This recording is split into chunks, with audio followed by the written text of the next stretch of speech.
What's good, everybody? Welcome to Big Ant Breakdowns. I'm Ant. Let's get into it. So, guys, a little about myself. My name's Anthony. I'm a sports fanatic. Anything related to football, basketball, baseball, you count it, I'm all over it.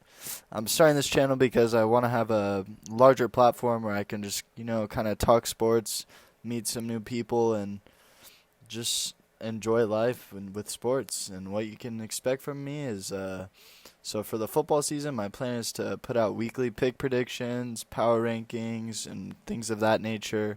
Uh, as of right now, my main focus is going to be on football, but once things get rolling a little bit more, you can expect some basketball and baseball videos to be in there as well.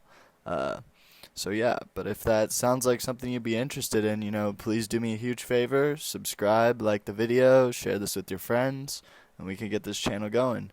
That being said, let's get right into it in my Week 9 NFL picks and predictions. Alright, so the first game we're going to get into is going to be Houston Texans at Miami Dolphins. Miami's favored by 6.5. So my prediction for this game is that the Dolphins are going to win, but they're not going to cover the spread. I think they're just kind of due for a win. They've not been playing to their capability. They still got a solid defense. They still got solid playmakers on offense with Waddle, Gaskin, Gesicki. And I think they definitely still a better team than the Texans, despite their struggles. But for the Texans, a player to watch for me is going to be Tyrod Taylor. He got off to the hot start for the first two games of the year. And while he played, Brandon Cooks also saw his usage. He saw inclined usage, and he got over 80 yards the first two games. So hopefully he can kind of get back to that. He's performed well without him, but it's been a lot more inconsistent since he's been out of the lineup. But this week it's also going to be a little bit of a rougher matchup against Xavier Howard, but I'm definitely interested in see what Tyrod's got in the tank and see how he looks this week. For Miami, a player for me to watch is going to be Tua Tagovailoa.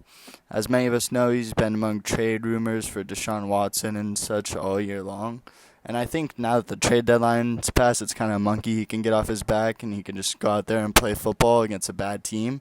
And I think that's part of the reason why they're going to win this week. I think Tua is just going to be playing a lot more free, and I've kind of seen that in him in the past couple of weeks. He's thrown for over 200 yards since every game since he's came back. And I think he's just going to start getting more and more confident the more he plays, and we'll see how he looks again this week against the Texans. Alright, so the next game we got this week is going to be the Denver Broncos facing off against the Dallas Cowboys in Dallas. Dallas is favored by 10 in this game, and I think the Cowboys are going to win, and they're going to cover the spread. I think Dallas is going to keep this game pretty much in control, I think the offense is just going to be too much for Denver to keep up with. So for me, a player to watch on the Denver side of things is going to be Jerry Jeudy. With Noah Fan out and potentially a losing game script, Jeudy could be in for a lot of targets this game. Last game, he didn't do as well as we hoped in his first game back with less than 50 yards and less than 5 catches, but we'll see how he bounces back, and then he's going to be going against Trayvon Diggs on the other side of the ball, who's actually my Dallas player to watch. Diggs has also been good, but he kind of plays a risky style of defense. He leads the league in picks, but also at the moment has given up the 16th most yards in the league. So he's kind of hit or miss corner, and I think that could work out for Jeudy because he could find himself getting open for most of the game, but Teddy Bridgewater's got to be careful about throwing the ball in Diggs' way because you never know. 7 interceptions on the year. He's a threat at any moment. But he also still has the 7th lowest passer rating when he's targeted, so QBs definitely aren't successful when they've been targeting Trayvon Diggs. But for all those reasons, I think the Cowboys are going to take this game. I just think they're too much for Denver to keep up with, and they're better on both sides of the ball than them. Alright, the next game is going to be Minnesota Vikings, Baltimore Ravens. The Ravens are favored 5.5 in this game. I think the Ravens are going to win this game, but I don't think they're going to cover the spread, actually. I think it's going to be a pretty close game. The Ravens are a little more stout versus the run. One of the best run defenses in the league, actually top 5 in that category.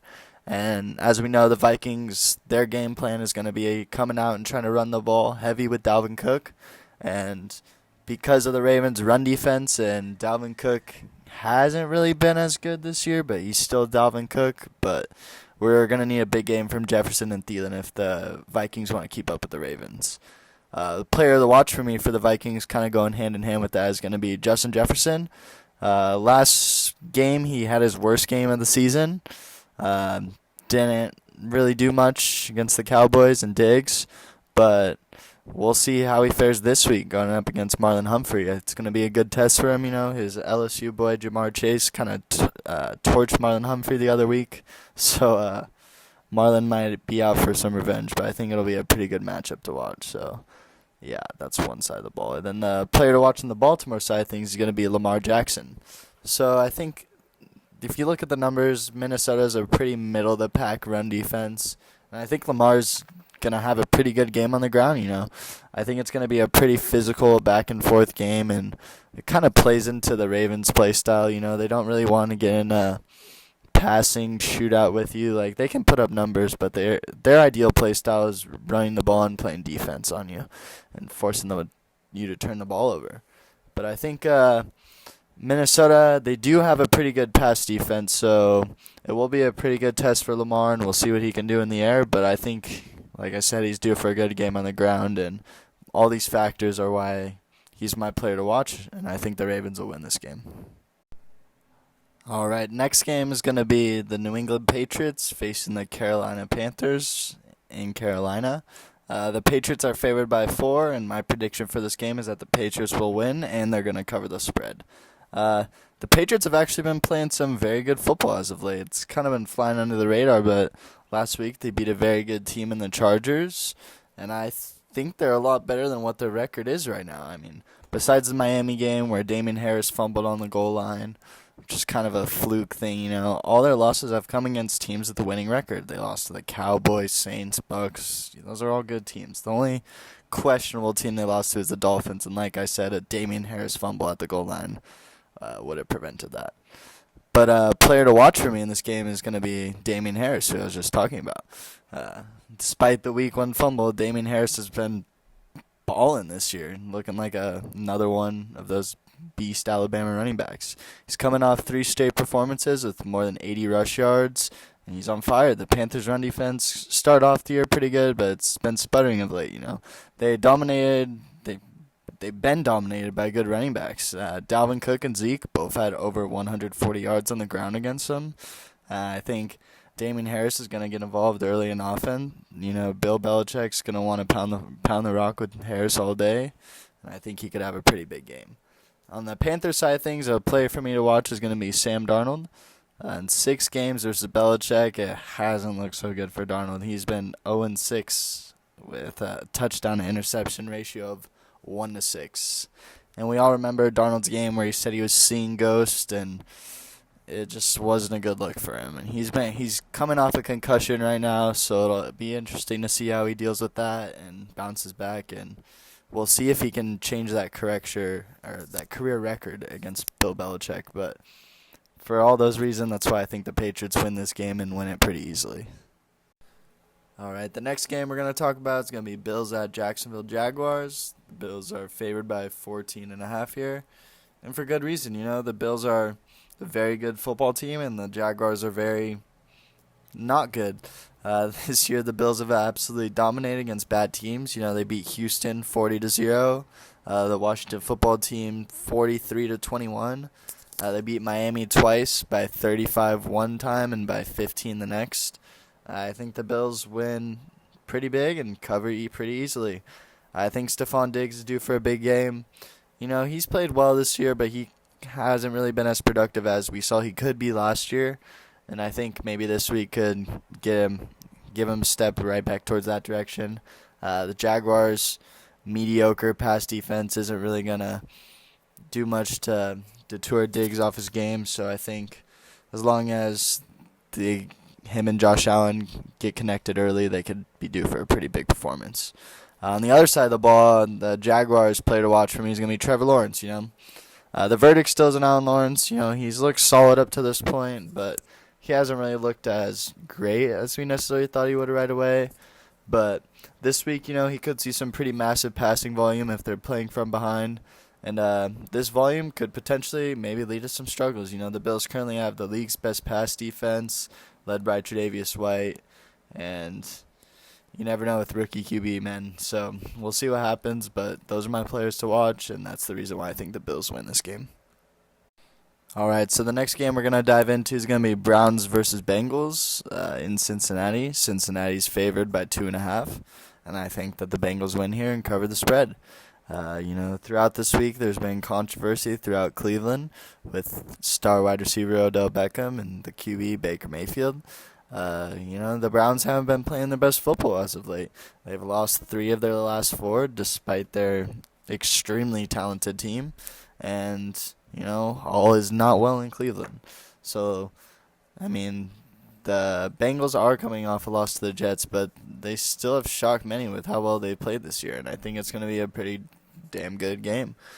So for the Browns, a player for me to watch is going to be Nick Chubb. The Bengals actually have one of the better run Ds in the NFL by yardage, but despite this, I still think Chubb's going to have a pretty big game, Likely playing without OBJ and Kareem on the offense, the touches have to go somewhere, and I think Chubb's in for a pretty good load of the carries, and, it's Nick Chubb. I think he's going to produce pretty well with those carries, so for that reason, I think Nick Chubb has a big game.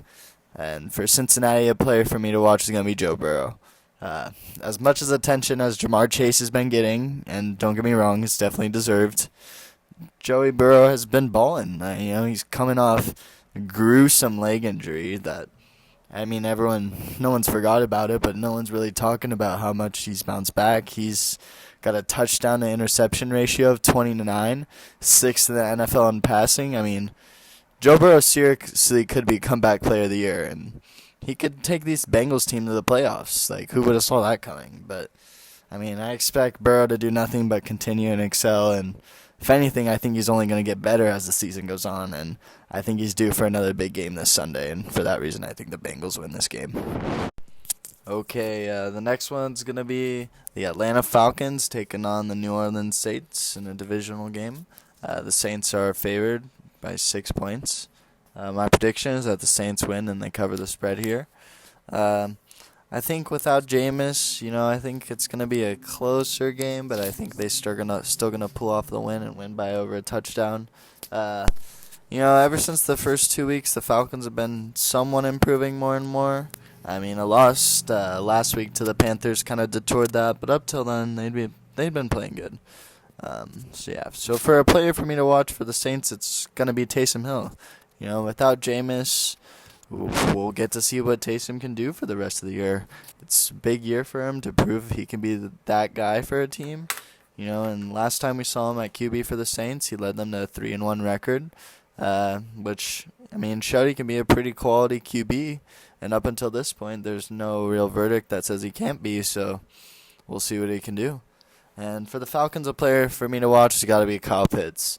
Man, I love Kyle Pitts. Despite not having his best game, he still is every bit as good as advertised since he's been in the league so far. Currently, he's 2nd in receiving yards from tight ends. And the Falcons have utilized him more and more as a receiver this year. It's been awesome to see. They just kind of started to understand how more to use him. Like, they've been using him, splitting him out wide and letting him run fucking fade routes, and he's been eating in that role.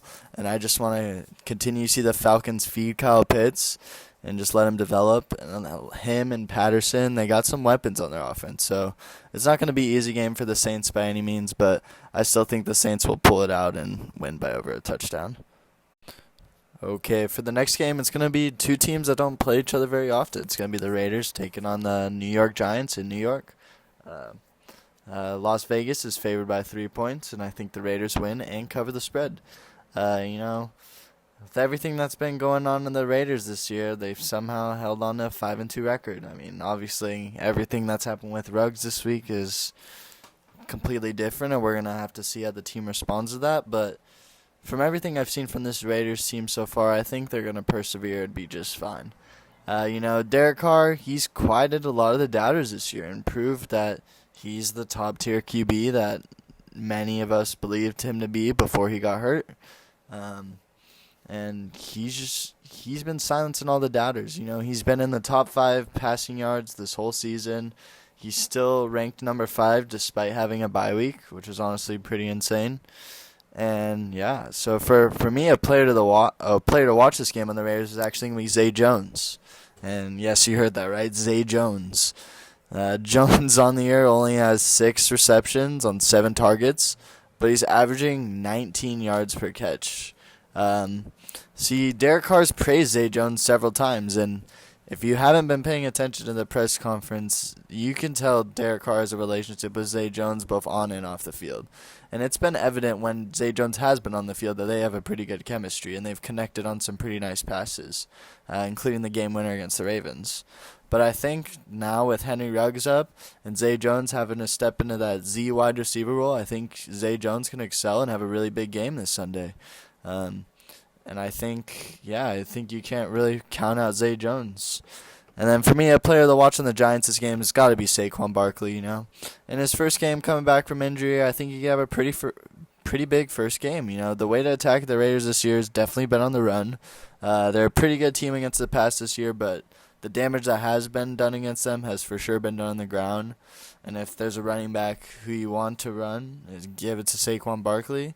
We'll see if he's fully ready to go and looks like the Saquon we know, but we'll see if he's like that. That's why he's one of my players to watch. You want to see if he still looks like he has that explosiveness that we know Saquon to have. And if he does look 100%, I think he could be due for one hell of a game against this Raiders team. Okay, the next game is going to be another AFC West, NFC East matchup. It's going to be the LA Chargers facing off against the Philadelphia Eagles. The Chargers are favored by 1.5 points, and I think that the Chargers win and cover the spread. It's actually going to be my lock of the week, so write that one down, folks. Despite the loss last week, I think Herbert and the Chargers bounced back and beat the Eagles pretty badly this week. I think the Chargers offense is one of the best in the league, and over the course of the game, the Eagles just are not going to be able to keep up with them. A player to watch this game for me is going to be Austin Eckler. Austin Eckler's been utterly dominant this year. I mean, he's fantasy football, top 5 running back, and if the Chargers get ahead early, look for him to get a good amount of carries this game. The Eagles also have a bottom 6 run defense, which will definitely help Eckler out.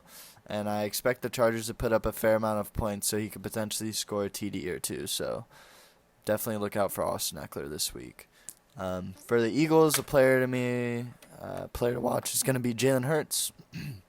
Many people still don't know if Jalen Hurts is the guy, It's still much up for debate, and even people in the Eagles debate this, and he's still got a lot to prove. He's going against one of the better pass defenses in the NFL this week.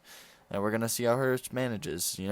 The Chargers dueling against Justin Herbert's definitely not an easy task. So if he can somehow get out of here with a win, it'll definitely look pretty good on Jalen Hurts. But yeah, we'll see how it turns out.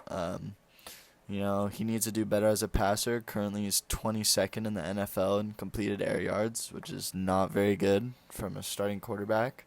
So yeah, we'll see if he can step it up this week. Hopefully do more through the air and less with his legs. Or do both. But yeah, we'll see what happens this week. But I got the Chargers beating the Eagles pretty easily. Alright, the next game we're going to get into is going to be an NFC West showdown. It's going to be the Cardinals and the San Francisco 49ers. Arizona is favored by a point in this matchup. But my pick for this game is actually going to be an upset. I'm saying the 49ers win and win against the spread.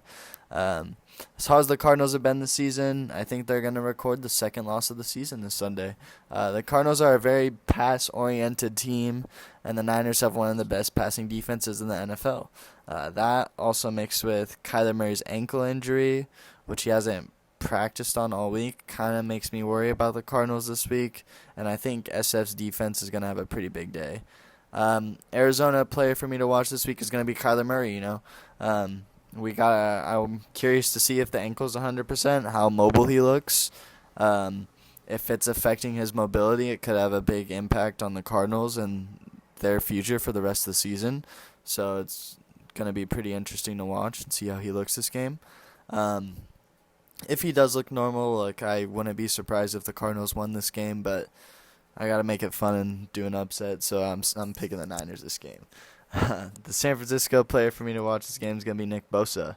Um, Look, dude, Nick Bosa's a beast. He currently has 7 sacks and quietly leads the league in tackles for loss with 11. Um, I think if Kyler Murray is less than 100%, and must-win rivalry game for the Niners, I think Bosa's gonna have himself a big day, and look for him to get maybe a sack or two, and just make an all-around impact out there. So he's definitely my player to watch for this game. All right, this next game, it's kind of a bummer, but it's still going to be a good game. We got the Green Bay Packers taking on the Chiefs. Um, Chiefs are favored by 7.5 points. My prediction for the game is that the Chiefs are going to win, but the Packers will cover the spread. Um, yeah, with Aaron Rodgers going down, it's going to be huge for the Packers. Jordan Love's going to be facing a huge test, traveling to Arrowhead Stadium, one of the loudest places in the NFL, to go against Mahomes and the Chiefs. I mean, while the Chiefs' defense isn't really, it's not good at all, but it's still going to be a problem with the crowd and just the fact that he hasn't had much NFL experience, if any. So, yeah, it's definitely going to be a test for him, and we'll see how he looks. But the Chiefs, they haven't looked the same this year, but they still have Patrick Mahomes, who's a top 5 QB in this league. And they got so much firepower and offense that I think it's just going to be too much for Love and the Pack to hang on. Packers player for me to watch this game's got to be Jordan Love. All eyes are going to be on him this game. And depending how he performs, it could influence if we see Rodgers back next year. It'll be for sure interesting to see how the first-round pick performs. But, yeah, we'll take notes and go from there. My Chiefs player for me to watch is going to be Travis Kelce. Coming off one of the worst games he's had this season, I think Kelsey's due for a huge bounce-back game. The Packers are middle of the pack against tight ends, and because of this game potentially becoming a high-scoring affair, I think Kelsey could have himself a huge game. I look for him to get a pretty good share of targets and maybe find the end zone once or twice. So, yeah, for that reason, I think the Chiefs win, but I think it'll be a pretty close game. Second to last game of the week is going to be the Sunday night game, Tennessee Titans at the LA Rams. Rams are favored by 7.5 this game. I think the Rams will win this game, but I don't think they're going to cover the spread.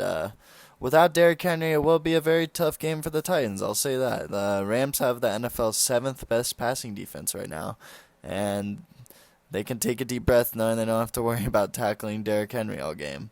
I think the firepower of the Rams offense is just at the end going to be too much for the Titans, and they'll hold them off, but I think it's going to be a back-and-forth battle, I can definitely see a shootout happening, but I think the Rams do have a little bit better of a defense, so I think they'll get a couple more stops, and I think their offense is a little bit better too, but I think it's not going to be a blowout game like some may expect, but I think it'll be a pretty good battle. The Tennessee player for me to watch is going to be Ryan Tannehill. It's going to be a big test for Tannehill. He's going to have to prove if he can win without Derrick Henry.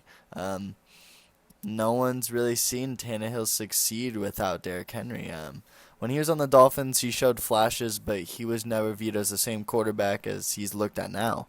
And a lot of his success on the Titans has been set up by Derrick Henry. I think it'll be a huge test for him to see what he can do, and his first test is not going to be an easy one, going against this Jalen Ramsey-led secondary of the Rams. Yeah. And then on the other side, the Rams player for me to watch is going to be Von Miller, who's going to be trying to get after Ryan Tannehill. And that's another reason why it's going to be a rough game for Tannehill, just this pass rush. But anyways, the new acquisition is already looking to add to the stout Rams defense. I mean, I'm anxious to see how it's going to look adding Miller to the mix with Donald and more. The Rams already lead the NFL in sacks, so, I mean, adding Vaughn is just really a scary sight, to be honest, and Tannehill's sure going to have his hands full this Sunday. But for all these reasons, I think the Rams win this game. I don't think they cover the spread, but I do think they win. All right, last but not least, we're going to get in the Monday Night Football game. It's going to be the Chicago Bears taking on the Pittsburgh Steelers. Pittsburgh is a 6.5 favorite. and I think that the Steelers do win this game, but they will not cover the spread. Uh, this game is definitely going to be like a smash mouth football type style game, you know. It's two teams with defensive mindsets and that want to run the football. Both teams have good young rookie running backs, Najee Harris for the Pittsburgh and Steelers, and Khalil Herbert for the Chicago Bears. But I've actually really liked what I've seen from Khalil Herbert as a late round draft pick. I think even when David Montgomery comes back, he's going to have some involvement in this offense. But on the Steelers side of things, I think the Steelers offense is just a little bit better than the Bears. And I think that Big Ben's experience that Justin Fields doesn't have is going to make the difference in this game. And I also think that TJ Watt's going to have a field day with Justin Fields, and he's going to make him second-guess that statement that when he said the game felt surprisingly slow. But on that hand, the Chicago player to watch is Justin Fields. So I'm definitely excited to see what he does facing this formidable Pittsburgh defense and TJ Watt. And he's coming off his best game in the NFL so far. And that game was without Matt Nagy. And in that game, he rushed for over 100 yards. And I'm interested to see if Nagy took note of that and plans to use Fields more as a runner, or if he's going to continue to be incompetent and not use Fields like he should. And yeah. And then on the Pittsburgh side of things, the player I'm going to watch this game is going to be Najee Harris. Najee's been a stud this year, man. Every bit is worth. People don't say take running backs in the first round, but I think Najee Harris is one of the reasons why you can take a running back in the first round. He's run for over 80 yards in the past 3 games this year, and over those games, he's collected 15 targets. That combined with the goal line work has made Najee an absolute beast for fantasy football. The Bears currently have a bottom 5 run defense in terms of yardage allowed, so I'd expect Najee Harris to have a pretty good game on Monday night. That and just Big Ben's veteran factor is why I think the Steelers beat the Bears this Monday. Alright, so that's pretty much going to wrap it up for my Week 9 predictions. Thanks for sticking it out to the end. I appreciate y'all for showing my first video some love. I know there's going to be some rough patches for the first couple videos, so bear with me. But yeah, it'll get better. I promise. But please like the video if you can. Subscribe. Show the channel some love, you know. Tell some friends about it. Let your boys know that I love football. But yeah, subscribe. Join the Big Ant fam. And I'll see you on the next one. Later.